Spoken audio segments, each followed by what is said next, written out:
This course management tip is designed to help you with imagination around the green with your short game, while also helping you understand how to judge different situations better around the green. We find oftentimes golfers get stuck because they don't know how to create a different shot for themselves in a couple of the following situations. The first one is when your golf ball is sitting down in the rough next to the green. I've got to get the ball up over the hill onto the green. Normally I'd pick myself a landing spot about 5 or 10 feet onto the green, and then the golf ball would roll up toward the hole. The problem is the golf ball is sitting well down in the rough. If I make my normal swing designed to get the golf ball barely onto the green so it can roll, the rough is going to create resistance and actually stop the club, and it won't hit far enough.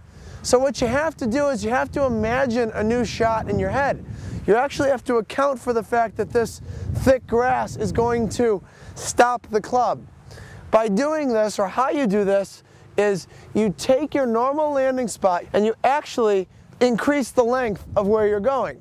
So I'm going to take my usual spot and then go further onto the green. I'm actually taking into account the fact that the golf club is going to get slowed down by the grass, and it's going to make the golf ball not go as far.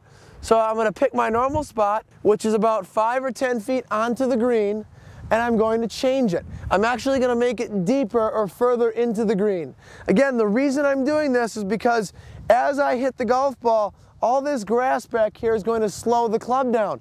It's going to make the shot need to be played harder than I might normally do. Because of that, I'm making my spot deeper. So I'm going to think about a spot maybe 15, 20 feet onto the green as opposed to 5 or 10. When I make the hit, the golf ball will come out exactly how I want and roll up right next to the hole.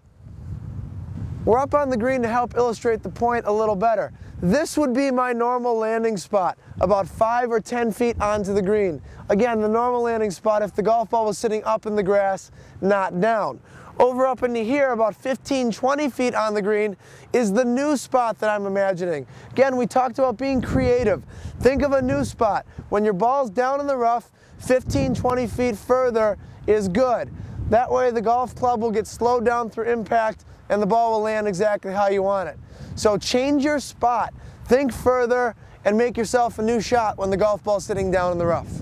The same principle or concept holds true for when your golf ball is short-sided. We define short-sided as when you've missed your entry shot into the green on the same side as the pin. There's not a lot of room to work with, so the pin is very close to the edge of the green. We want to, again, get creative and change our landing spot. We want to draw a new shot in our mind and visualize something different. I don't want to be risky here. I don't want to try to land my ball perfectly just over the bunker and have it, go up right next to the pin. I can't do that 9 out of 10 or 8 out of 10 times. I don't have enough touch. So what I want to do is I want to draw up a new shot. I want to think about just where can I put the ball safely every time. And the answer to that is I'm actually going to try to fly it past the pin and have it just go to the middle of the green. So I'm going to create a new shot in my mind. I'm actually going to move the pin back, and I'm going to move my landing spot back from what's normal. Again, don't try to play a shot you can play once out of 10, twice out of 10. Play a shot you can play almost all the time. So I'm going to take my landing spot, I'm going to move it back further, I'm going to think about hitting this past the pin, and then just play safely up onto the green. My golf ball's gone right up to the middle of the green. I'm safe, and now I can putt.